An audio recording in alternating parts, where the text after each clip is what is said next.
தாவேக தலைவர் விஜய் ஒரு நாளும் விஜயகாந்தாக மாறிவிட முடியாது என தேமுதிக பொதுச் செயலாளர் பிரேமலதா விஜயகாந்த் கூறியிருக்கிறார். சென்னை கோயம்பேட்டில் பேசிய அவர், தேமுதிக வாக்குகள் தாவேகாவிற்கு ஒருபோதும் செல்லாது என்றும் திட்டவட்டமாக தெரிவித்தார்.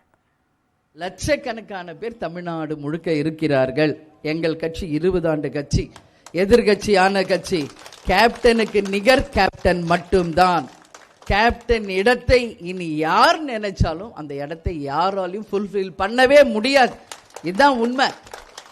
அதனால அவர் அண்ணன் விஜயகாந்த் அப்படின்னு அன்னைக்கு சொல்றாரு மேடையில், சந்தோஷம். அவர் அண்ணன் சொல்லும்போது நாங்கள் அவரை தம்பின்னு சொல்றோம், அவ்வளவுதானே கண்டு. அதுக்காக எங்க வாக்குகளை அவர் எடுக்கிறாருன்னா அதெல்லாம் மக்களும் ஏத்துக்க மாட்டாங்க. எங்க கழகத்தில் இருக்கிற யாருமே அதை பொருட்படுத்த மாட்டாங்க.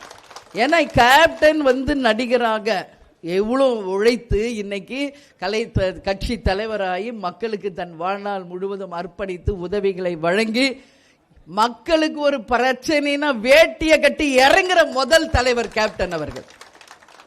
தமிழ்நாட்டில் அனைத்து பிரச்சனைக்கும் முதல் ஆளாக நின்றவர் கேப்டன். அதனால கேப்டனை யாரோடையும் கம்பேர் பண்ணக்கூடாதுங்க. அது தவறான முன்னுதாரணம் ஆயிரும். அதனால யாரும் கேப்டன் இடத்தை ஃபுல்ஃபில் பண்ண முடியாது. கேப்டனுக்கு நிகர் கேப்டன் மட்டுமே. தேமுதிகவுக்கு நிகர் தேமுதிக மட்டுமே.